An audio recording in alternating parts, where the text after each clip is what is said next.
유달 제4호 민경 189년 교도님 140년째를 맞이하며 전하여 생각하는 바를 밝혀 성도의 마음을 하나로 모으자 큰 마음으로 불어주셨다.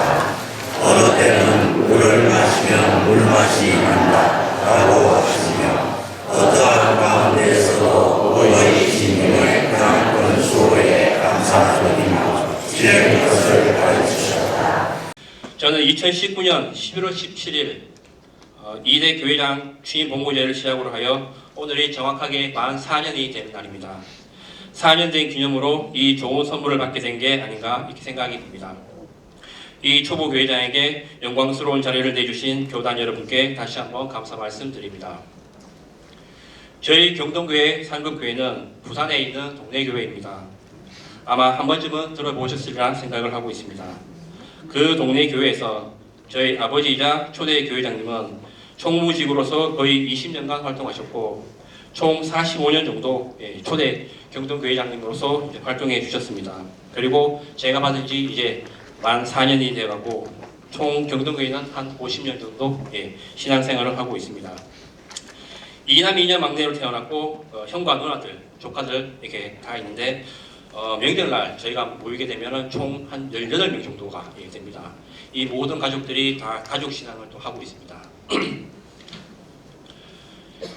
제가 들었던 중에 교회 강습회 때 들었던 문구가 아직도 기억에 남습니다. 어버이신님께서는 필요한 용제라고 생각이 드시면 어떠한 방법을 써서라도 반드시 이끌어 드신다. 제가 처음에 교회 강습회 때 담임선생님부터 얘기를 들었는데 그 말을 왜 그렇게 아직 머릿속에 가지고 있냐면은 저는 이 길을 가려고 생각했던 것도 아니고 뭐 아버지 직업이고 아버지 종교이다 보니까 저하고는 별로 상관이 없다 이렇게 생각을 했는데 왜 그렇게 말씀드리냐면 결론부터 말씀드리자면 어버이신님께서는 저를 천리교 용제로서 미리 선택하셨고 그 증거로서 엄청나고도 크나큰 수호를 미리 받았기 때문에 이제부터 어버이신님께 평생 동안 은혜 보답과 희노기 신 그리고 부재 한 줄기의 마음으로 살아가겠다고 마음을 먹었습니다. 이 말은 즉슨 저는 이미 어버이신님의 수호를 일시불로 받았다고 해도 과언이 아닐 것입니다. 수호받은 내용은 추후 다시 말씀을 드리도록 하겠습니다. 처음에는 잘 몰랐지만 천리교 교회장으로서 생활하면서 물론 힘든 점도 있겠지만 천리교 용제라는 직기가 얼마나 감사하고 얼마나 고마운 자리인지를 이 자리를 통해 말씀드리고 싶고 예전에 생각했던 부모님에 대한 원망, 왜 원망을 가졌냐면 왜 많고 많은 형제 중에 저한테 이런 힘든 길을 가라고 하십니까? 또 많이 싸우기도 했습니다. 솔직하게 말씀드리면은 이 불만 부족이 얼마나 부끄러운 행동이었는지 다시 한번 반성하는 계기가 되었습니다. 앞서 말씀드렸다시피 교조님 140년제라고 해서 꼭 3년 천일만 마음 작정하고 활동하겠다는 것은 아닙니다. 연재 기간의 마음 작정과 실천은 당연한 것이고 이러한 행동들이 꾸준히 이어져 나아가야 한다고 생각을 합니다. 이 자리를 빌려서 제가 생각하는 바는 천리교 용제로서의 초심으로 다시 되돌아가 보자 라는 생각을 가지게 되었습니다. 저는 생각하기로는 천리교라고 하면 가장 먼저 생각나는 말이 있습니다. 나는 으뜸인 신, 진실한 신이다. 이 집토에 인연이 있어 세계 인류 구제를 위해 하강하였다. 미끼를 신의 현신으로 삼겠다. 라는 구절입니다. 참고로 저는 20년 전에 강습을 받았지만 이제 와서 생각해보면 무엇을 배웠는지도 기억이 잘 나지 않습니다. 하지만 5년 전 서점에서 교인 강습과 교회장 강습을 통해 배운 것들이 다시금 생각이 났고 천리교 으뜸 하루의 시작을 알리는 교조님 말씀이 제일 먼저 기억에 남는 것 같습니다. 유달 제4호의 내용과 지도 말씀을 잠깐 인용하자면 교조님 한 분으로부터 시작된 이 길을 선인들은 교조님의 모본을 마음의 지주로 삼아 정성을 다해 걸으며 우리들에게 이어주셨다. 그 신앙을 이어받아 부모가 자녀에게, 자녀가 손자에게 이어가는 한 걸음 한 걸음의 착실한 발걸음이 장래에 영원히 이어지는 길이 된다.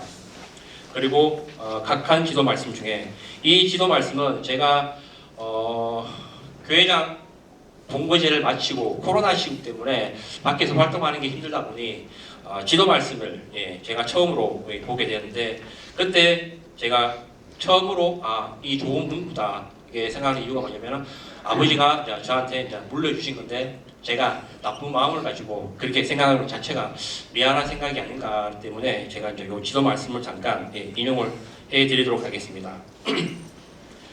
1898년 12월 31일 오전 1시 각한 지도 말씀. 자자 천천히 붓을 잡아라. 자자 신이 하강하니 너희들은 이대째 어버이리 분간하라. 거기서부터 쌓아 올린 효능의 리 그로부터 과연 훌륭하다고 해서 모두 따라오니 이 효능으로 세상에 나와서도 선명하다. 신의 길이니까 선명하다. 부연 설명을 드리자면은 원래 신이 이 세상에 나타나서 그 의도를 밝힌 것은 세계 모든 사람들이 걸어야 할 길을 만들기 위한 것이다. 너희들은 모두 옛날부터 이 길을 믿고는 있으나 이를테면 이대째이다. 너희들의 어버이가 어떤 마음으로 어떤 길을 걸어왔는지를 잘 분간하지 않으면 안 된다.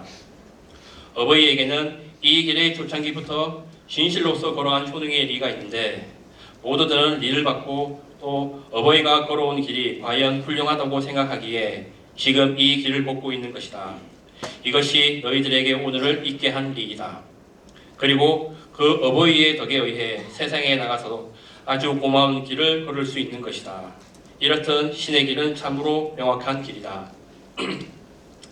개인적으로 생각하는 바는 교주님께서 이 길을 걷지 않으셨다면 천리교라는 종교도 그리고 여기 모이신 용제분들도 함께하는 것이 불가능하지 않겠나 이렇게 생각을 하고 있습니다.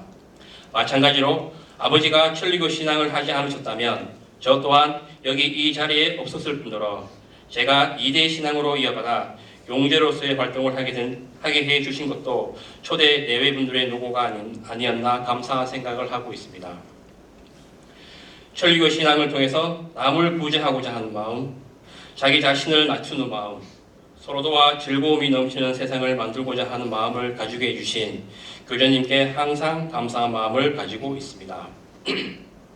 또한 신님께서 빌려주신 건강한 육체를 가지고 십전의 수호로서 하루하루 건강하게 살려지는 것에 항상 감사하고 천리교 용제로서 대가 끊이지 않고 계속 이어져 나갈 수 있도록 사명감을 가지고 매사에 임해야 된다고 생각이 듭니다.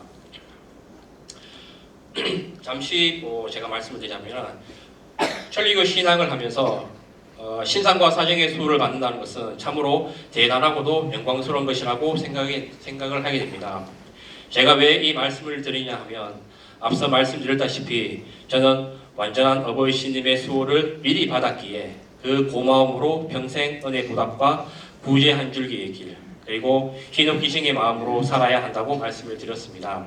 그 이유에 대해서 말씀을 드리고자 합니다. 제가 2012년도 6월에 결혼을 해가지고 저희 아들이 2014년도 7월에 태어났습니다.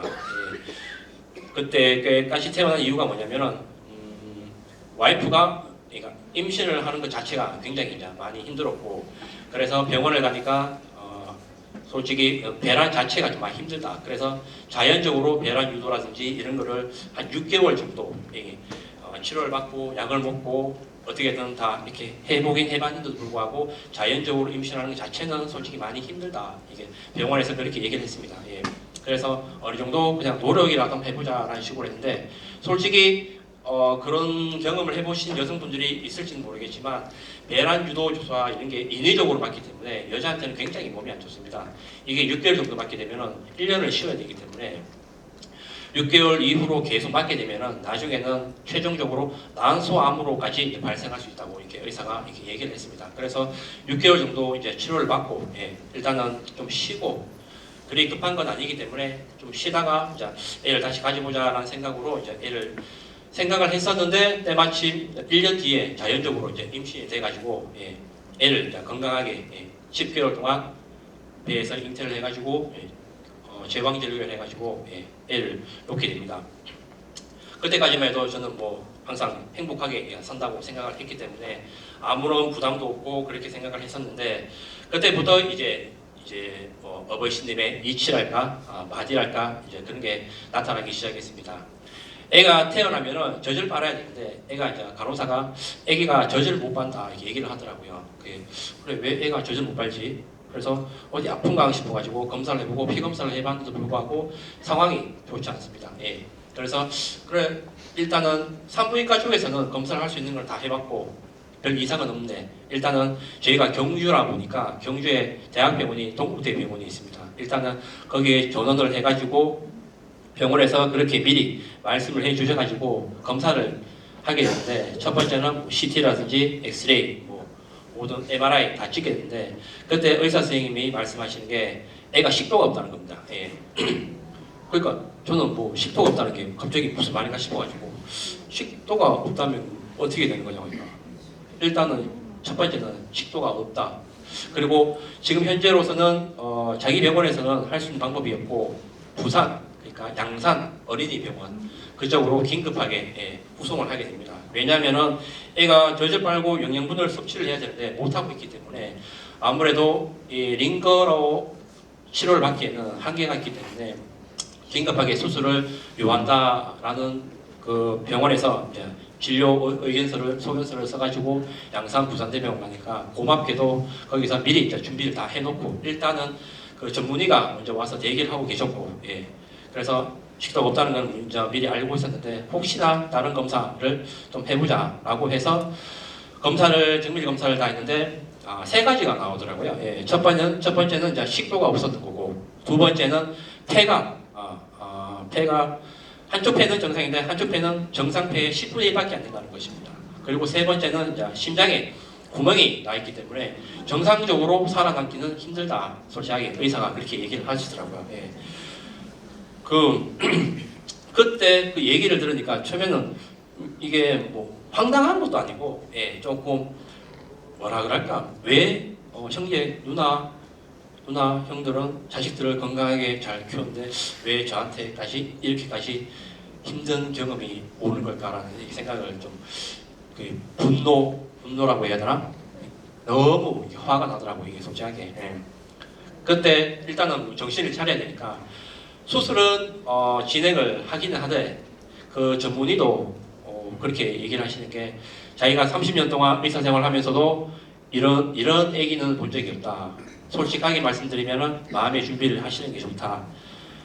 그리고 만약에 애가 수술을 하게 되면은 어른 같은 경우에는 8시간 이상 수술을 하게 되면은 대수술이라고 합니다. 왜냐면은 수술이 있는 게 아니라 마취를 이게 못 견디기 때문에 대수술이라고 이렇게 얘기를 하는데 어린애 같은 경우에는 5시간, 6시간 이상 넘어가면은 솔직히 이제 포기를 해야 된다 이렇게 말씀을 하시더라고요. 그래 일단은 처음에는 뭐 초대 네 분께 말씀을 드렸더니 일단은 신님께 일단 첫 번째는 의지를 해야 되고 두 번째는 이제 의술을 한번 믿어보자. 그리고 아버지가 대뜸 하시는 말씀이 네 자식을 살리고 싶으면은 자 너는 이 길로 가야 된다. 그 당시에는 무조건 뭐 천리경 전전도 모르는 제가 무조건 그렇게 말씀을 드렸고 다음날 바로 이제 수술을 진행하게 됩니다. 생후 2일째 생후 2일째 수술을 하게 됩니다. 그래서 이제 수술을 하게 되면은 동의서가 필요한데 보통 사망 동의서라고 이렇게 씁니다. 보통 보면은 그 사망 동의서를 쓸 때 솔직하게 말씀드리자면은 저는 그때 마음을 먹었던 게 뭐냐면은 차라리 그냥 이렇게 힘들게 살 바에는 그냥 신님께서 거둬주시는 게 더 낫지 않을까 속으로는 이런 나쁜 마음을 조금 가지기도 했습니다. 했는데 일단 수술을 진행하기로 했고 의사가 얘기하기로는 굉장히 힘든 수술인데 식도가 있으면 우리 어른 식도 같은 경우에는 한 5cm 정도가 됩니다. 애는 한 3cm 정도가 되는데 아예 없기 때문에 밑에서 당겨야 되고 위에서 당겨야 되고 그런데 수술을 잘못하게 되면은 당기다가 터지면은 거의 사망이라고 이렇게 얘기를 하시더라고요. 그래 일단은 수술을 뭐 동의를 했고 하는 데까지 뭐 해봐야 되지 않겠나라는 마음으로 수술을 진행을 하게 됐는데 정작 중요한 거는 13시간 수술이 걸렸습니다. 아무리 기다려도 연락이 없는 겁니다. 중간에서. 그래 중간에 6시간째쯤에 그때 긴급하게 연락이 와가지고 심장마비가 왔다. 그래 심장마비가 왔으니까 좀 이제는 그냥 준비를 해라 했는데 그러면은 심장마비가 왔으면 애가 나와야 되는데 나오지가 않고 계속 수술을 진행했던 겁니다. 다행히도 수술은 잘 끝났는데 중요한 거는 예후를 잘 봐야 되기 때문에 혹시나 마취해서 못 깨어나면 그대로 이제 사망을 하는 거니까 그렇게 계속 이제 의사도 그렇고 주치의도 그렇고 계속 이제 하루 이틀 봤는데 일단은 제가 애가 나왔을 때는 봤는데 첫날 보았던 애가 두 번째 수술해서 나와 보니까 애가 풍선처럼 부풀어 있었던 겁니다. 마취약 때문에. 예. 그래서 한 일주일 정도가 그 마취약 때문에 깨지도 못하고, 예. 일단은 수술은 성공적으로 일주일 지나니까 의사가 어느 정도는 예후는 괜찮다 이렇게 말씀하시더라고요. 이제 또 두 번째, 세 번째가 나갔죠. 예. 심장이, 그러니까 뭐라 그럴까, 심장이 구멍이 나게 되면은, 예. 심실중격결손이라고 얘기를 하는데, 심장에 구멍이 나게 되면 정상적으로 피를 혈류 흐름을 정상적으로 이제 못하기 때문에 어른들이나 특히 신생아 같은 경우에는 심장에서 피를 머리까지 올려주고 손끝까지 발끝까지 피를 보내줘야 되는데 심장에 구멍이 나게 되면 그 기능을 못하기 때문에 오래 놔둘수록 이제 정상적으로 이제 뇌기능은 떨어지는 거고 손끝 마디를 다 잘라내게 됩니다. 이게 정상적으로. 왜냐? 피가 가지 못하기 때문에. 그래서 또 이제 결정을 하게 되는 거죠. 또 초대 대회분께 다시 이제 말씀을 드리니까 어차피 네가 전류교 용대로서 하기로 했으니까 신님께 이제 믿어보자. 예. 그때부터 뭐 자연스럽게 아버지가 하신 말씀이 이제 너희는 이제 극빈에 빠지셔야 된다. 여러분들. 예. 그러니까 와이프하고 저는 너가 낼 수 있는 게 너가 그러니까 정성금을 그래도 올리는 게 낫지 않겠나. 어떻게 얼마나 올릴까요? 물어보니까 다 올려야지. 그러니까 그래. 다 올리겠네. 저희도 생활을 해야 되는데요. 그러니까 애가 중요한 거야. 네가 생활하는 게 중요하냐고 이렇게 물어보니까. 하긴 그때 좀 많이 저희가 제가 그때 생각하기로는 정성금이라는 게 이렇기 때문에 정성금을 올리는구나. 정말로 기원하는 마음으로. 하지만 아버지 어머니는 밤새 기원근에 올리시고 전도지 나르시고 100일 동안 병원에 왔다 갔다 하시면서 수은장 하시고 저는 회사 생활한다고 잠시 좀 못했지만 나중에 와이프가 그렇게 얘기를 해주시더라고요. 보니까. 그래서 두 번째 수술을 한 보름 뒤에 심장 중격결손 수술을 진행을 하게 됩니다. 마찬가지로 뭐 애는 6시간 넘어가면 힘들고 그래도 지금 현재 마취가 덜 풀린 상태인데 마취약이 다 빠진 상태가 아닌데도 불구하고 워낙 긴급하니까 아니면은 미리 손가락 마디를 자르고 나중에 시간을 둘 것인가 얘기를 했는데 그렇게 하기에는 너무 힘든 것 같고 그래서 일단은 심식중격결손 수술을 하게 됩니다. 마찬가지로 수술 중간에 또 한 번씩 또 심장마비, 그때는 심장마비가 2번씩 와가지고 정말로 준비해야 되겠구나라는 생각을 했는데 때마침 그때도 수술이 잘 마쳤는데 그 시간도 거진 11시간 가까이 수술이 걸렸는데 그래도 감사하게 의사 선생님도 참으로 대단하다면서 이거는 혹시나 종교가 있으면 그 종교에 감사하라면서 이렇게 말씀을 다시 해주셨는데 마지막으로 얘는 이제 폐가 정상적으로 숨을 못 쉬기 때문에 계속 인공호흡기를 달고 있습니다. 호흡기를 달고 있기 때문에 일단은 폐 수술을 해야 되는데 지금 상황으로선 폐 수술은 거의 죽음이다. 솔직히 말씀드리면은 여기서 수술하면은 그냥 솔직히 그냥 하늘나라로 보내야 된다라는 생각밖에 이제 못한다. 그런데 또 아버지께서는 진행을 하는 게 안 낫겠나, 신님께 의지하는데 우리 인간 마음으로 어떻게 이렇게 왈가불가 결정을 질 수 있겠나. 그리고 또 정성금을 또 올리게 됩니다. 자연스럽게 이제 극빈에 저희가 빠지게 됩니다. 이렇게. 그래, 올리고 난 다음에 나서 이제 폐수술이 시간이 솔직히 말씀드리면 정상적인 폐를 이식을 해서 이쪽에다 다리 있자 이식 수술한 그런 비슷한 경우인데 수술 시간만 14시간이 걸렸어요. 그러니까 뭐 저도 이게 도대체 뭐 어떻게 해야 할지 모르겠고 얘가 정상적으로 정상적으로 만약에 퇴원을 하더라도 정상이만큼 얘가 기능을 할까라는 그런 불안한 마음이 이제는 좀 마음이 조금 들긴 들었는데 아무쪼록 그렇게 해서 신님께서 그래도 신님의 수호로서 그리고 그때 당시에는 저희 상급교회장 정성으로서 그리고 초대 내분들의 정성으로서 이렇게 건강하게 100일 만에 애가 이제 퇴원을 하게 됩니다. 그때 그 당시 수술만 해도 그때 그 내과 원장님이 저희가 퇴원할 때 나와주셔가지고 특별하게 따로 말씀을 해주시더라고요. 얘는 정말로 훌륭하게 잘 키워야 된다. 이런 애가 자기도 처음 본다면서 이렇게 솔직하게 벌써 하늘나라로 갔어서도 벌써 갔을 텐데 100일 동안 이렇게 건강하게 자라는 거 보면은 뭔가가 얘는 더 크게 키워야 될 애가 아닌가 이렇게 생각을, 그게 고마운 마음을 과장님께서 직접 말씀해 주시더라고요. 예. 그래서 저희는 이제 나중에 애가 정기적으로 검사를 하게 됩니다. 3년 동안 한 달에 한 번씩 심장, 폐, 그다음에 식도, 예. 아무 부작용 없이 3년 만에 이제 최종 완결, 최종으로 이제 정상적으로 났다고 해가지고 정말 감사하게 신임해 주고요.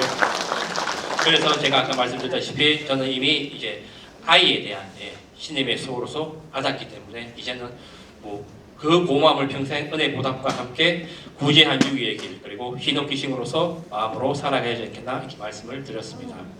그리고 제가 그때 당시에는 뭐 애가 정상적으로 태어났다고 하지만 제가 최근 한 4, 5년 전에 둘째를 가지려고 병원을 갔는데 거기 의사가 얘기하기를 애를 어떻게 가졌냐고, 이 몸은 애를 가질 수 있는 몸이 아닌데 어떻게 애를 가졌냐고, 만약에 자연적으로 애를 가졌다 하더라도 정상적으로 애가 10개월을 뱃속에서 품지를 못한다 이렇게 얘기를 하더라고요. 자궁 쪽이 안 좋기 때문에. 그래서 5개월을 지나면 인큐베이터에서 꺼내야 되는데 어떻게 10개월 동안 애를 정상적으로 태어났는지 의사도 좀 많이 이제 의아해 주더라고요. 그래 지금 생각해 보면 그것도 이제 어버이 신임의 수호가 아닌가 이렇게 생각을 하게 되었습니다. 10년이 지났음에도 불구하고 제 머릿속에 찍힌 각인은 아직도 지워지지 않고 있습니다. 그 이유를 곰곰이 생각해 보자면 사람은 망각의 동물인데 왜 아직도 지워지지 않고 계속 생각이 나냐면, 혹시나 교회장인 제가 다른 생각과 다른 마음을 가지고 행동을 한다면 제 머릿속에 있는 조각을 다시 어버이 신님께서 꺼내시지 않을까 라는 생각을 가지고 항상 긴장하며 살아가는 의미인 것 같습니다. 유달 제4호를 배독할 때 저는 항상 이 구절이 마음에 항상 와닿는 것 같습니다. 용제는 스스로 교회의 발걸음을 나르고 나날이 흰옥기싱에 힘쓰며 가정이나 직장 등 가까운 곳에서부터 향기를 전하는 데 힘쓰자. 신상이나 사정으로 괴로워하는 사람에게는 친근하게 다가가 근행을 통해 수호받기를 기원드리고, 앓고 있는 사람에게는 수운을 전하여 진정한 구제를 받을 수 있는 길이 있음을 전하자. 어버이 신님께서는 그러한 신실한 마음을 받아들여 자유자재한 수호를 베풀어 주신다. 아마도 유달이라는 의미를 통해서 천리교 용제로서의 마음가짐과 가르침, 그리고 어떻게 천리교 신앙을 이어나가야 하는지에 대해서 함축적인 의미가 아닐까 생각이 되어집니다. 조속으로 감사와 기원의 의미로 근행을 올리고 본 교회 및 상급 교회의 월차제에 참석하여 즐겁고도 용솟음 치는 마음으로 근행 공상 및 흰옥기싱에 임하며 주위 사람들에게 천리교의 향기를 전하여 전도 및 구제의 한 줄기의 길로 매진하여 나날이 성인이 되어가는 과정, 신상이나 사정으로 괴로워하는 사람들을 구제하기 위해 근행을 올리고 수운을 전하는 이러한 모습들이 어버이 신님께서 바라시는 진정한 천리교 용제로서, 그리고 즐겁게 살아가는 일렬 형제들의 모습이 아닐까 생각이 되어집니다. 용제일제 활동의 날 가마를 통해서 무엇을 전달해야 할 것인가에 대해서 많은 고민을 하게 되었습니다. 비록 4년이라는 초신자라 해도 전혀 어색하지 않고 신앙생활도 길지 않은 제가 무엇을 어떻게 전달하는 게 좋을까 많은 고민을 하게 되었습니다. 여기 계신 분들은 신앙생활에 있어서 저보다 더 잘하시는 분들이기 때문에 오히려 편하게 생각 전달하는 것이 오히려 더 편하지 않을까. 저보다 잘하시는 분들 앞에서 제가 어떻게 감히 저렇게 하라 저렇게 하라 이렇게 하라 말씀을 드릴 수는 없고, 그래서 저는 생각하는 바는 용제로서의 마음가짐과 앞으로 어떻게 행동할 것인가에 대해서 짧게나마 제 생각을 전달을 하도록 하겠습니다. 앞서 말씀을 드렸다시피 어버이 신님의 용제로서의 역할이 무엇인가를 생각해 본 끝에 천리교 신앙의 초심으로 다시 돌아가 보자. 가장 기본을 확실히 찾는 게 좋지 않을까 생각을 하게 되었습니다. 첫 번째는 이 천리교 신앙에 있어서 가장 기본인 조석근행을 무슨 일이 있더라도 절대 빠지지 않는 것입니다. 근행을 봉상하지 못하는 특수한 상황이 발생하였더라도 하루하루 무사무탈하게, 그리고 대난은 소난으로, 소난은 무난으로 가호하여 주시는 어버이 신님에 대한 은혜보다도 때와 장소를 가리지 않고 항상 어버이 신님과 항상 같이 하고 있다는 마음으로 근행을 올리겠다는 마음 작정을 하고 있습니다. 두 번째는 본 교회는 물론 상급 교회 월차제는 절대 빠지지 않는 것입니다. 세 번째는 저희가 초대 내외분들이 항상 하신 행동인데 지금 여기 선배 선생님도 항상 지금도 하고 계실지 잘 모르겠지만 세 번째는 솔직히 말씀드리자면 정말 진심으로 3년 1000일이라는 기간 동안 어버이 신님의 용제로서 매일매일 냉수욕을 하고 전도 구제를 위해서 노방 강연을 하고 전도지를 나눠주고 매일 수훈을 전하러 다니겠다. 그런 얼토당토하는 약속은 절대 해소도 안 되고 한 자신도 없습니다. 솔직하게 말씀드리면. 왜냐하면 제 자신을 알기 때문에 제가 부지런한 사람도 아니고 그리고 신님과의 약속을 이렇게 쉽게 2, 3일 할 바에는 차라리 안 하는 게 낫다. 그렇게 생각을 솔직하게 되었습니다. 하지만 하루에 한 번 5분 전도를 해야겠다는 마음을 먹었습니다. 말이 5분이지 막상 시작을 하게 되면 최소 1시간 정도는 되는 것 같습니다. 시간이 중요한 게 아니라 어버이 신님의 용주로서 활동을 하겠다는 마음가짐이 중요한 것 같습니다. 그리고 정말 진심으로 신자분들을 위해 마음과 정성을 다하여 12장 기원근행을 올려줘야겠다고 생각했습니다. 12장 기원근행은 제가 교회장이 된 이후부터 거의 빠지지 않고 지금까지 올리고 있습니다. 간혹 빠지는 날도 있기는 있습니다만 또한 매일 수훈 전하기는 힘들지만 편찮으신 신자분이 계신다면 그 집에 방문해서 수훈을 전하기도 합니다. 네 번째는 비록 3년 1000일 연재 기간만이라도 터전에 나르기와 다하기로 어버이 신님의 은혜에 보답해야겠다고 생각이 듭니다. 원래 제가 2대 취임 복무제를 시작으로 하여 3년 작정으로 터전 기참을 생각했으나 코로나 감염병으로 인해 제대로 활동을 못했던 것이 아마도 지금 140년제 시순에 활동하라는 어버이 신님의 오도가 아닌가 미루어 짐작해 볼 수 있습니다. 여기 용제분 중에서도 매달 터전 참배를 하시는 분도 많이 계시고 참으로 대단하다고 생각이 듭니다. 연세가 있으시고 교통편이 불편함에도 불구하고 터전 기참을 하시는 분들을 보시면 항상 더 각성해야겠다는 생각이 듭니다. 저희 큰형님이 지난달에 수술을 받게 되었습니다. 고립성 섬유종이라는 근육층에 발병되는 약간 희귀 질병이라는 건데 제거 수술도 힘들지만 중요한 것은 피부 이식까지 해야 하는 약간의 중대한 수술을 받았습니다. 막상 수술을 해보니 다행히도 악성 종양, 그러니 암은 아니었고 피부 이식을 하지 않고도 다행히 무사히 수술을 받을 수 있었습니다. 원래 처음에 의사가 얘기할 때는 종양을 피부 쪽이니까 크게 돌려야 되는데 엉덩이 살이라든지 그런 부분에서 피부 이식을 해야 되는데도 불구하고 막상 수술해보니 피부 이식까지는 안 하고 최대한 피부를 당겨서 이렇게 했는데 그 수술 실반만 해도 한 70반 정도 이렇게 되더라고 보니까 이거 봤는데 좀 너무 끔찍하더라고 보니까.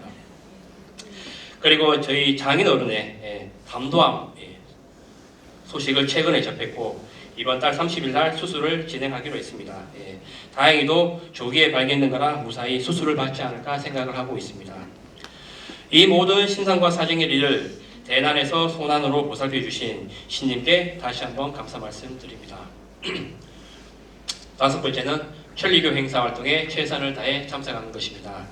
천리교 활동의 1년 모든 행사에 조금이나마 용제를 보낼 수 있도록 마음을 가지겠고 저 또한 교회장 용제로서 행사에 참석할 수 있는 마음을 내어 나르기와 다하기로 작정을 하도록 하겠습니다. 마지막으로 가정에 충실하고 가족에 대한 항상 감사한 마음을 가지는 것입니다. 천리교 종교인을 따라서 모든 사람들에게는 제일 중요한 사항이라고 해도 과언이 아닐 것입니다. 제가 아무리 대외적으로 많은 천리교 활동을 한다 하더라도 가장 중요한 것은 가정이 뒷받침해주지 못하면 저는 아무 활동도 할 수가 없습니다. 천리교 경동교회 종교생활 및 활동에 있어서 제일 고생과 노고가 많은 분이 교회 내에서 살림을 도맡아서 하고 있는 교회 신자분들을 따뜻하게 보듬어 주시는 중요한 역할을 하시는 분이 바로 이대 사모가 아닐까 이렇게 생각을 하고 있습니다. 이번에 사모가 교회 강습회를 갔다 왔는데 20일 정도 되었는데 저는 별로 부담이 힘들다고 느끼지 못했지만 어머니가 이제 몸살이 나시고 몸이 많이 힘드시고 5년 동안 4년 동안 안 하시던 이제 살림 일을 이제 맡아서 하시니까 많이 이제 힘든 게 아닌가. 그래서 그래도 사람이 이렇게 열심히 해준 것 자체가 너무 감사하구나. 다시 한번 생각을 하게 되었습니다. 어느 심리학자의 말씀을 빌리자면 나무가 있고 열매가 있는데 많은 사람들이 그 열매에만 집중한다는 것입니다. 아이는 부모에게서 나왔는데 사실 열매보다 더 중요한 것은 나무라고 생각이 됩니다.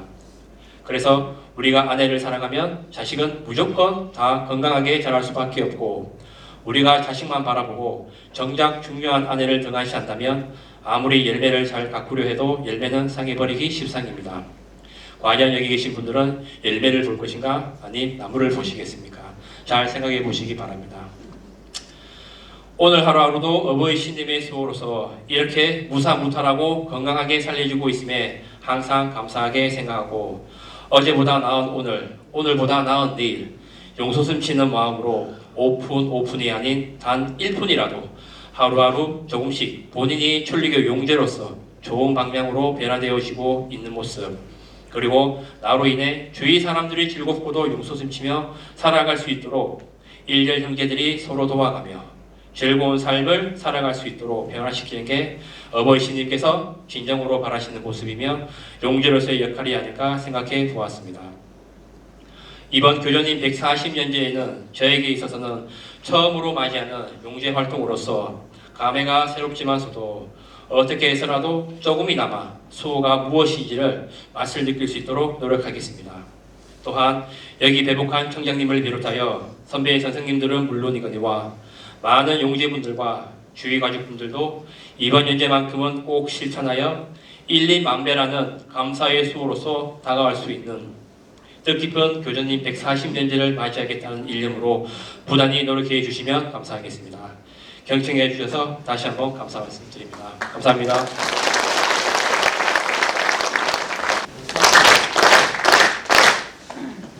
제가 천리교 신앙을 알게 된 동기는 제가 어릴 때 어머니의 신상으로 시작되었습니다. 어머니께서 갑자기 몸이 안 좋을 때는 아침 저녁으로 교회에 갔다 오시면 몸이 좋아지곤 했지요. 어머니께서 매일 신찬 대찬 실천을 하시면서 신상도 수호받았습니다. 항상 저에게 어버이 신님의 수호에 살고 있다고 말씀을 하셨습니다.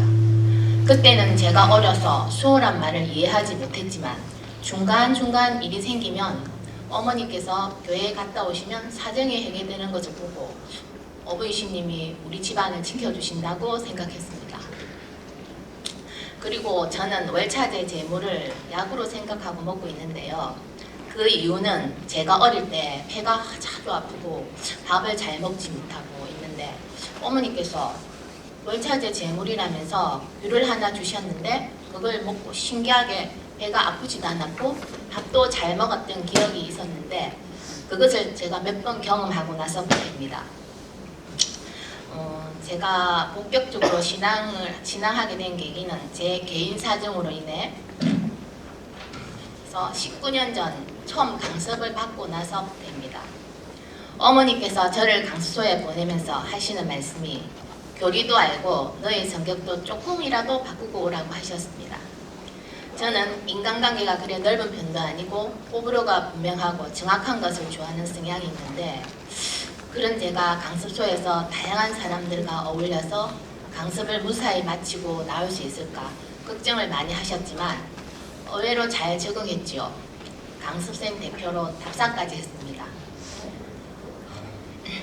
처음 강의를 들을 때는 교리는 잘 이해하지 못했지만 신학과를 처음 들었을 때 6장 마음자리 틀리면 다시 나리라 라는 구절이 마음에 와닿았죠.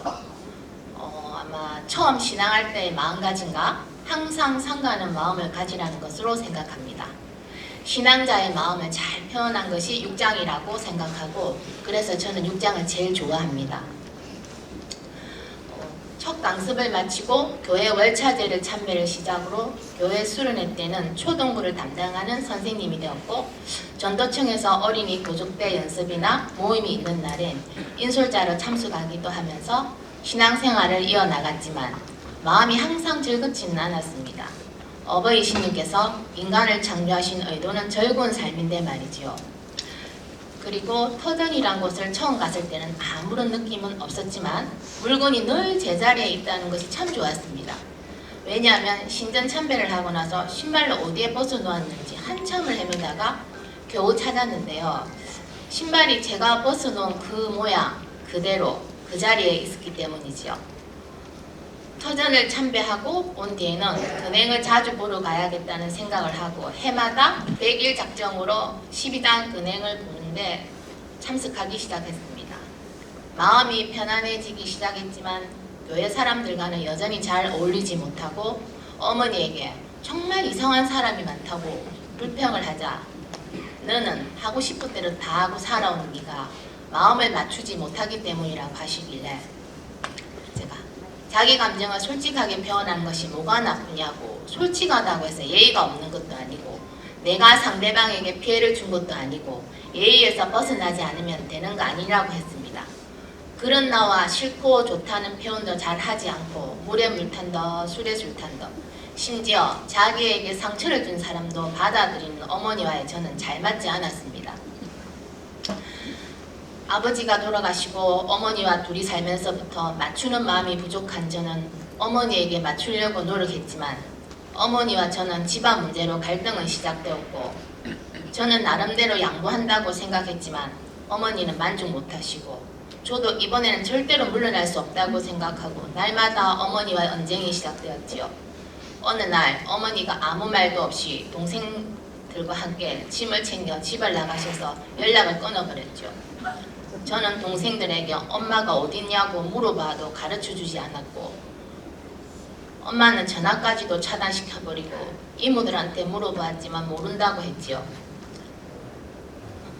처음에는 황당한 마음이 들었지만 점점 분노하는 마음이 들기 시작했고 잠을 잘 수도 없고 먹지도 못하고 있는데 제 바로 밑에 동생이 연락이 와서 만났는데 동생이 하는 말이 엄마는 잘 있고 장소는 가르쳐 줄 수 없다고 했고 엄마는 언니와 다시는 만나지 않고 평생 안 볼 거라고 전해주라고 했다고 하더군요.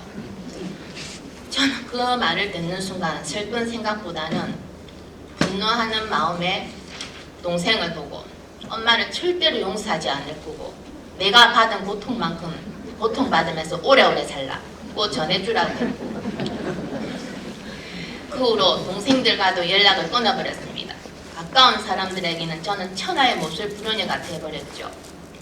저는 처음에 혼자 살 수 있을 거라고 생각했지만 점점 시간이 지나갈수록 무섭고 두려운 생각에 마음을 잡을 수가 없었고 저는 다시 한번 제 인생을 뒤돌아보기 위해 작년 11월에 부산교회 강습소에 재강습을 갔습니다. 강습 중에도 마음은 안정되지 않았고 밤에 귀를 혼자 걸으며 매일매일 울고 아침에는 눈 뜨고 싶지 않았습니다. 강습 동기들과 어울리고 강의를 듣는 중에는 잠시 힘든 사항을 잊기도 했지요. 강습 시간이 끝나고 상급의 일참을 다니는 마음 작정을 하던 중 갑자기 나는 부모에게 어떤 자식이었을까 생각해보게 되었습니다.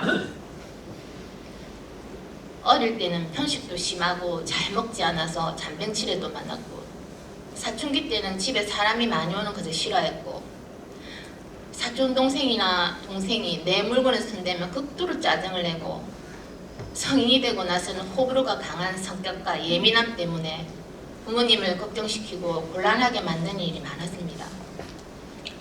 어머니는 물가에 넣는 아이 같고 손이 많이 가는 아이라고 잔소리를 많이 하셨죠. 하지만 아버지는 항상 제 편이었죠. 건강하게만 자라면 된다고 하셨고 딸 3명 중 장녀인 저는 아버지와 티카타카가 잘 되는 관계였고 제가 하고 싶은 것은 거의 다 들어주셨죠. 저는 부모에게 받기만 하고 그것을 당연한 것으로 생각하며 살아왔던 제가 부끄럽고 미안한 마음이 들기 시작했습니다. 어머니에게 분노로 가득 찬 마음은 그립고 보고 싶은 마음으로 변해가고 신님과 교주님께 제발 엄마하고 연락만 하게 해달라고 간절히 기원하기 시작했고 제가 잘못했다고 반성과 참여를 했죠. 그러던 중에 외숙모께서 전화가 왔는데 엄마가 침대에서 떨어져서 병원에 입원했다는 소식을 들었습니다. 마음이 너무 아팠지만 전화를 먼저 할 수는 없었습니다. 먼저 하고 싶었지만 할 수 없는 입장이었습니다. 단지 어버이 신님께 엄마가 무사히 퇴원할 수 있도록 기원을 드렸습니다. 그러자 강습이 끝나기 10일쯤에 엄마에게서 전화가 왔는데 엄마가 보고 싶어 라고 말하면 될 것을 갑자기 욱하는 마음에 나를 부르고 나가니까 행복하냐 고 묻자 네가 그렇게 말하면 내가 할 말이 없지 않느냐 라고 하셨고 저는 아무 말도 못하고 눈물만 계속 흘렸습니다. 그렇게 통화가 끝난 후는 어버이 신님의 수호에 다시 눈물을 흘렸습니다. 과연 진실하게 반성하면 어버이 신님의 수호가 있다는 것을 가슴에 새기게 되었고 그리고 살고 싶지 않았던 저를 살려주셔서 감사합니다라고 신님께 말씀드렸습니다. 강습을 마치고 배석과 수훈의 일을 받아야겠다고 생각하고 올 3월달에 교회장님과 함께 터전에 갔습니다. 어머니께 가장 먼저 수훈을 내려주고 싶은 마음이 가장 컸던 것 같습니다. 배석을 받으러 가는 길에 배석 말씀을 하나라도 놓치지 않으려고 육석을 들을 때까지 단 한 번도 졸지 않았습니다. 몸은 피곤하지만 정신은 오히려 맑았습니다. 삼석은 예전에 받아두었습니다. 배석을 받고 진주님께 수훈의 일을 받을 때는 너무 떨렸지만 따뜻한 기운을 느꼈습니다. 집으로 돌아와 엄마에게 전화를 했습니다. 수훈의 일을 받고 왔다고 집에 오면 수훈을 제일 먼저 내려줄게 라고 말했습니다.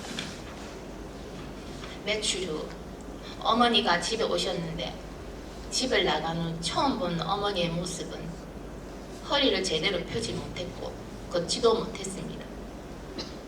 지팡이도 제대로 잡지 못했습니다. 살도 너무 빠진 모습을 보니 눈물이 하염없이 흘렸습니다. 엄마를 안고 내가 다 잘못했다고 미안하다고 용서해달라고 했고 어머니는 내 얼굴을 만지면서 우리 딸 보고 싶었다고 우셨습니다. 그렇게 엄마와 저는 화해를 했지요. 어머니에게 제일 처음 소원을 전할 때 마음속으로 교주님 간절히 불렀습니다. 소원을 전할 때 소파에 앉아 계셨는데 소원을 받고 난 뒤 화장실에 가고 싶다고 해서 어머니를 붙잡아 드리려고 했더니 괜찮다고 벌떡 혼자 일어나서 지팡이도 짚지 않고 걸어가시는 모습을 보고 너무 놀랐지만 교주님께서 계시다는 것을 느꼈습니다. 그날 어머니를 동생 집에 보내드리고 수훈의 일을 받은 지 한 달 뒤에 교인 강습을 받으러 터전에 갔습니다. 어버이 신님과 교주님께 감사합니다라고 말씀드렸습니다. 강습 받기 전 수강자 연수회가 있었는데 그때 강습 동기들 만났는데 받아들이지 못하는 마음이 많은 나는 첫날부터 마음이 불편해지기 시작했습니다. 15일 동안 어떻게 강습을 받을까 고민이 많았습니다. 그날 저녁 신전에서 어버이 신님 제가 어떤 마음으로 어떻게 해야 되냐고 답을 주셔요 했습니다. 근데 정말 신기하게도 답을 주셨습니다. 어느 교사분님께서 저에게 위장과 같은 마음을 쓰면 좋겠다고 위라는 것은 음식물을 소화시키는 기관이라고 말씀해 주셨습니다. 나는 받아들이는 마음으로 강습을 받기로 생각했습니다. 강습 5일이 지난 후 강습소로 가던 중 신전 앞마당에서 갑자기 머리가 어지럽고 몸의 중심을 잡을 수가 없어서 쓰러질 뻔했는데 옆에 분이 저를 부축해 주었고 수은도 내려주셨습니다. 강습소까지 부축해 주시고 데려다 주셨습니다.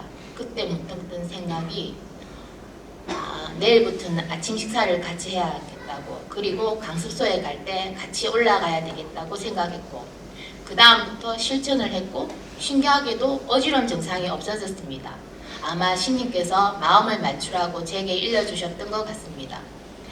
그렇게 15일간 교인 자격 강습회를 마치고 한국에 들어와서 어머니께 몸이 안 좋을 때마다 소원을 전해드렸고 지금은 집에서 다닐 수도 있게 되었고 건강도 많이 좋아지셔서 혼자 택시도 타고 미용실도 다니십니다. 그리고 외숙모님께서 몸이 안 좋다고 하셔서 소원을 내려드리려고 사모님께 기원을 부탁드렸습니다. 일주일 후에 외숙모님께 몸이 어떠냐고 물어봤는데 1년 동안 머리 쪽 병 때문에 약을 먹고 있었는데 병원에 갔더니 의사 선생님이 이제 약을 먹지 않아도 된다고 말씀하시길래 교주님께 정말 감사한 마음이 들었고 앞으로 소원을 열심히 전해야겠다고 마음먹었습니다.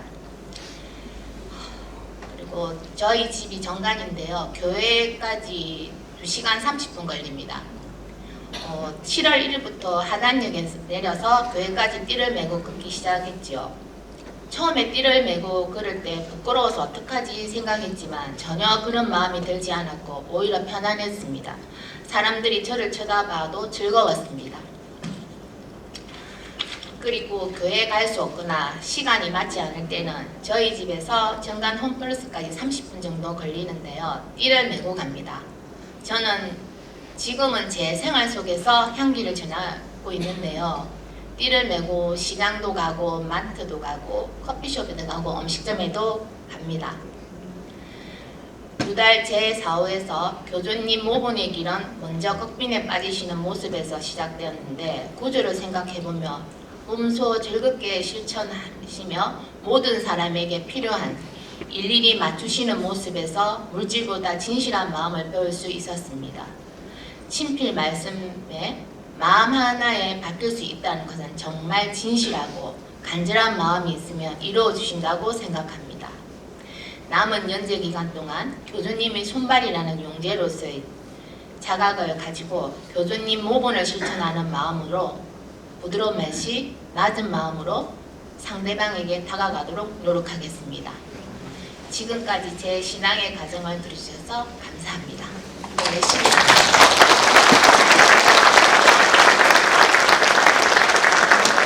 어버이 신임 교주님께 감사 인사드립니다. 안녕하십니까 영계 여러분. 저는 이 길을 걸으면서 구제 활동을 오랫동안 해왔습니다. 많은 사람들을 전도도 하고 수흥도 전하고 오늘 내일 하는 사람도 어버이 신임 수호로 살아났습니다. 기록기식도 오랫동안 했습니다. 교회는 늘 뒷살림을 하였습니다. 많은 도보를 하며 구제 활동도 하고 어려운 살림살이를 헤쳐나가며 60살까지는 건강하게 살아왔습니다. 코로나 3년간은 제게 있어서 휴식 시간이었고 마음 청소하는 시간이었습니다. 60살 여름 하반기에 골수 이영섬이란 신상이 왔는데 중증이었습니다. 보통 일반 사람들은 혈소판 수치가 12,000에서 12만에서 13만 개가 정상이라 합니다. 저는 혈소판 수치가 4만 개, 백혈구, 적혈구 세 가지 혈구가 비정상적이었습니다. 약도 없고 음식만 잘 먹으라는 것입니다. 전 오랜만에 맛있는 것도 먹고 몸을 추스렸습니다. 제가 생각해보면 가장 중요한 혈구가 부족하다는 것은 가장 중요한 것을 잃어버리고 사는 것 같은 생각이 떠올랐습니다. 마음의 청소를 해야겠구나. 구제 활동을 열심히 해야겠구나. 마음을 다잡아 생활하고 있는데 이번에는 눈이 아파서 대학병원에 24일간 입원하게 되었는데 뇌압이 52까지 올라가니 구토를 하기 시작했습니다. 헛구역질에 뇌압이 높으면 녹내장이 온다고 합니다. 망막박리에서 녹내장까지 오니 통증과 열과의 싸움입니다. 황반이 터져서 피가 눈 안에 머무르며 지혈이 잘 안 되어 고생이 이만저만이 아니었습니다. 아픈 눈으로 인터넷을 뒤져보니 더운 물로 머리를 샤워하면 뇌압을 낮춘다는 것입니다.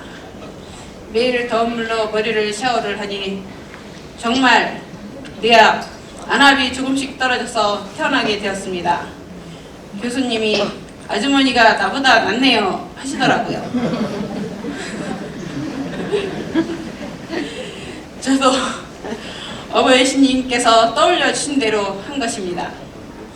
차츰차츰 통증도 벗고 좋아졌습니다. 한쪽 시력은 0.01이라 합니다. 아주 조금 빛을 보는 정도지만 또 다른 한쪽 시력은 정상이어서 생활하는 데는 문제도 없습니다. 시련은 여기서 끝나지 않았습니다. 시야가 가끔 안개 낀 것 같이 잠시 뿌였다 사라지고 가끔 그러더라고요. 그래서 MRI를 찍어보니 바로 아픈 눈 위에 뇌 대동맥에 부풀어 있다는 것입니다. 뇌혈관 조영술은 카테터를 삽입하여 사타구니에 있는 대동맥에 사용하여 전신 마취를 하고 동맥혈이 동맥류로 흘러가지 못하도록 하는 재련 백금 코일을 동맥류에 채워 막는 것입니다.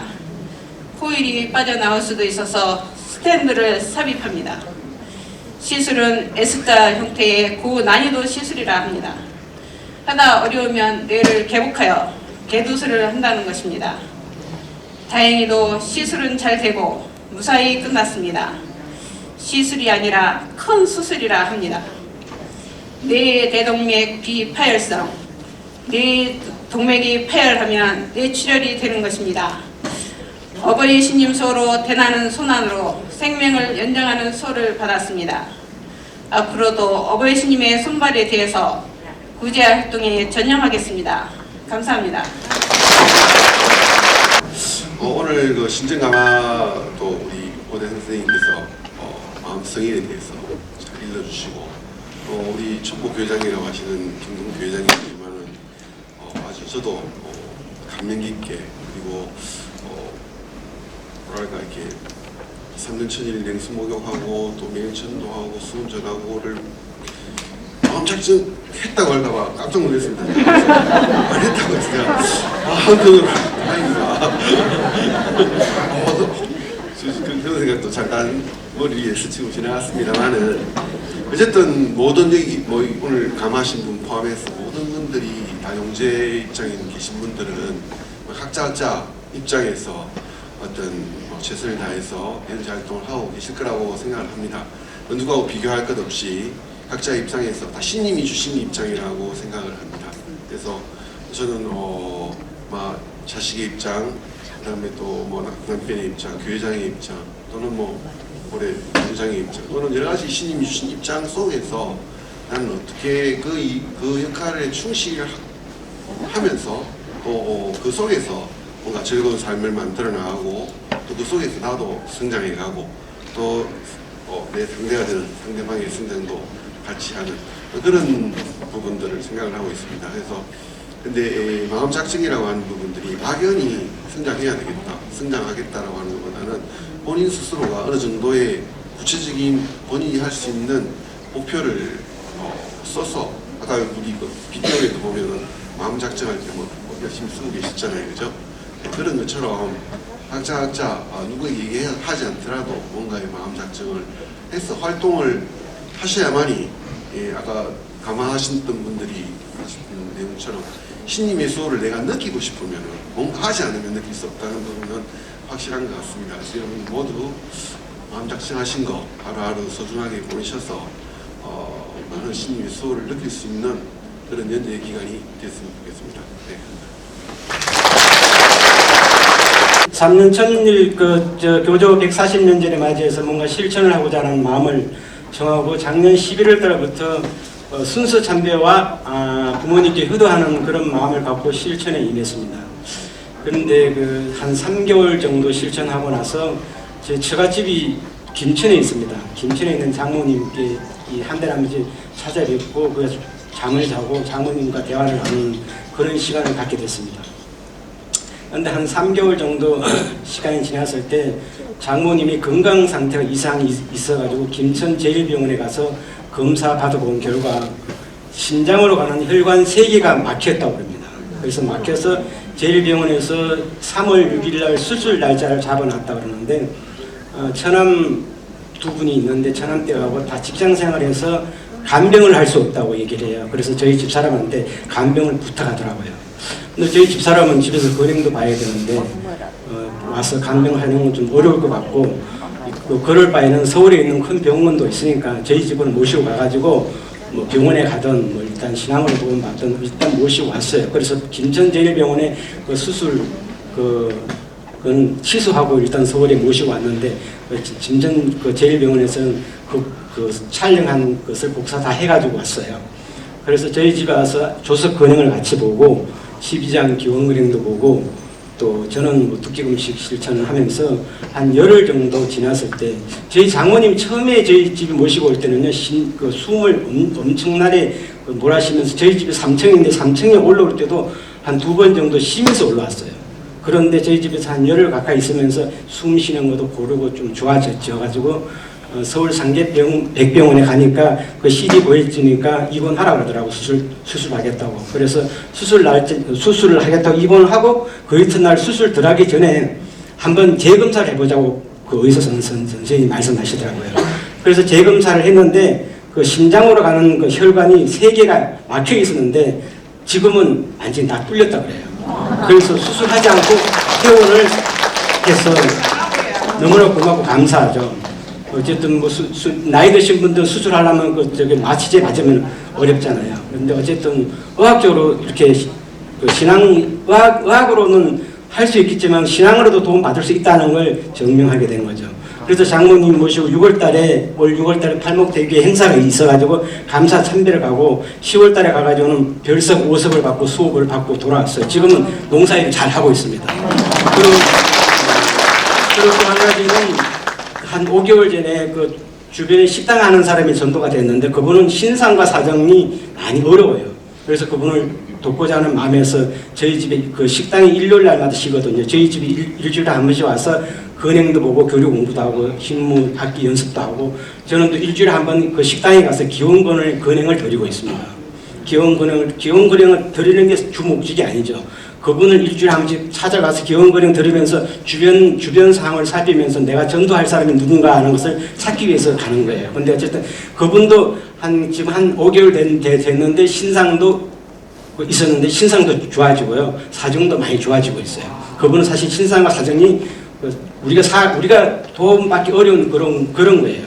그렇지만 어쨌든 이 신앙에서는 제가 경험하는 그래요. 포교하시는 분들이 열심히 신앙 실천하면은 어떤 신상과 사정도 도움받는다는 것을 저는 뼈저리 느끼고 있습니다. 여러분들도 활동하셔서 신님의 소원을 많이 받으시기 바랍니다. 감사합니다. 제 딸이 결혼 날짜를 받아놔서 결혼 준비에 마음이 붕 떠 있었으면 그렇게 할 것도 없었는데도 괜히 마음이 바쁘고 소소하게 챙길 것이 있었습니다. 주위에서 파마를 하면은 머리 모양이 잘 나온다고 하길래 파마도 안 하던 파마도 해보고 잘 하지도 않는 팩도 열심히 해봤습니다. 코로나로 인해 터전 참배에 대해 아무 생각도 없었는데 내년 3월 31일이 최상급인 김희대교의 창립 130주년이 되는 것을 알고 남편이 나이 더 들기 전에 내년에 터전 참배 같이 가자고 해서 전 아무 생각도 하지 않고 있었는데 같이 가자고 하니 너무 고마워서 그렇게 합시다 하고 약속을 했습니다만 교조 130년째는 제 나이도 그렇게 해서 아예 생각도 안 하고 있었는데 경남 교구에서 딸 결혼 준비로 바쁘겠지만 11월 18일 전도청에서 교조 130년째에 전하여 마음작정이나 실천에 대해 3분 스피치를 해줬으면 한다고 전화가 왔습니다. 전 아이고 실천도 못하고 있는데 무슨 말씀을 전해야 할지 이렇게 말하고는 속으로 못한다고 말을 하려는 순간 머리를 한 대 맞은 것처럼 연재 때는 본고장 터전으로 돌아야지 하는 말씀이 들리는 것 같았습니다. 속으로 깜짝 놀라서 못한다는 소리도 못하고 네 안 바쁩니다. 알겠습니다. 그렇게 하겠습니다. 하고 막 말해버렸습니다. 일단 3분 스피치는 딸 결혼 후에 생각해보자 하고 미뤄뒀습니다. 제 딸이 11월 5일 날 결혼을 하였습니다. 그날 일기예보는 비가 많이 온다고 했었는데 모든 날이 다 좋은 날이라고 하지만 날씨가 큰 부조를 한다고, 그날은 날씨가 얼마나 따뜻하고 좋았는지 참으로 어버이 신님의 수호와 모든 분들 덕분에 행사를 잘 치룰 수 있어서 정말 감사했습니다. 딸 사위 즐거운 신혼여행에서 돌아와 시댁으로 보낸 뒤 몇 자 적어보게 되었습니다.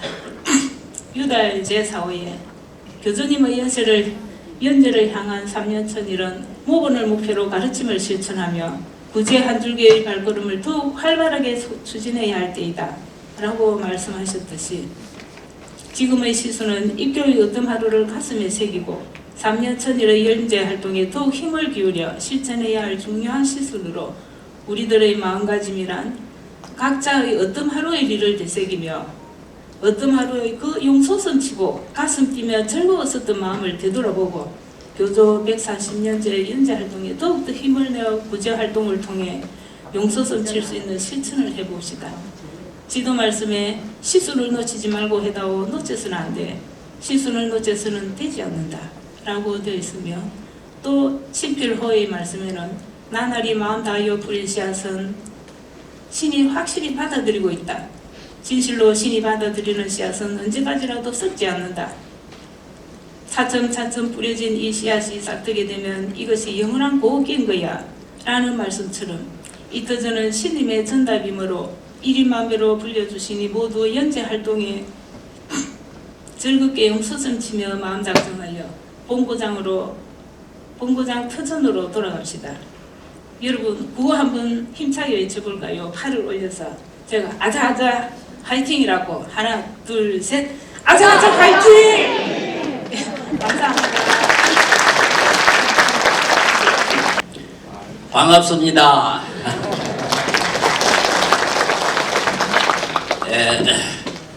저는 이 140년째를 맞이하게 되면은 교조님 연재를 7번째 맞이하는 것입니다. 그래서 1966년도 교조님 80년째 그때부터 연재를 맞이했습니다. 그러는데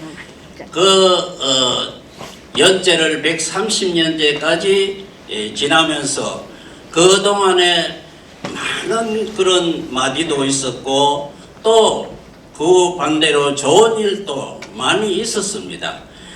그러나 좋은 일이 있을 때는 그때뿐이고 마디가 많은 상처를 남길 때는 오래오래 가고 잊어지지 않고 그런 세월이었습니다.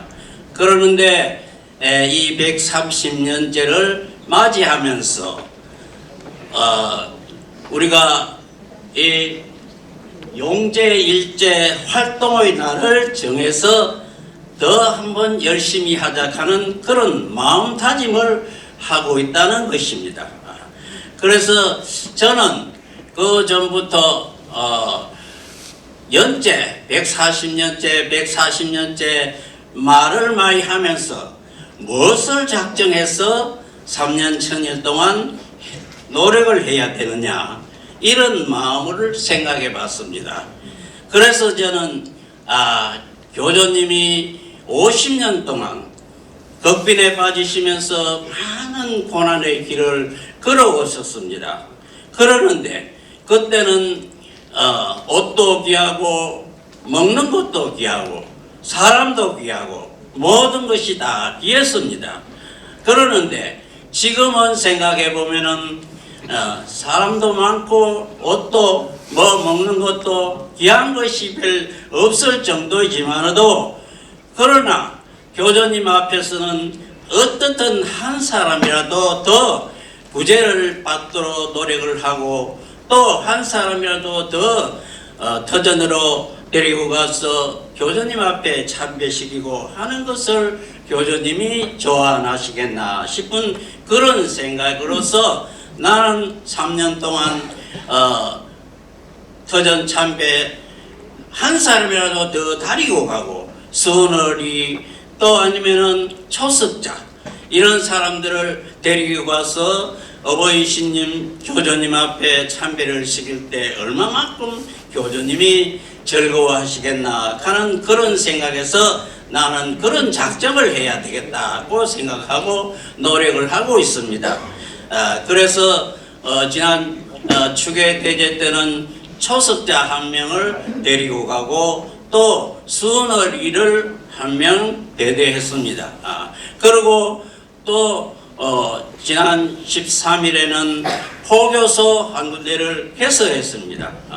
그래서 3년 동안 어떤 많은 사람들을 구제하고 터전으로 데리고 가서 어버이 신님, 교조님 기뻐하실 수 있도록 하는 것이 좋겠다 싶은 그런 작정이었습니다. 그러니까 우리 모두가 한 사람의 영재가 한 사람이라도 더 인도해서 터전 참배를 하고 3년 동안 노력을 해서 140년째를 맞이해서 터전 참배를 갔을 때 교조님이 참으로 안심하고 기뻐하실 수 있도록 우리가 노력해 주시기를 바라면서 노력하자는 그런 각오로서 다 같이 노력해 봅시다. 감사합니다.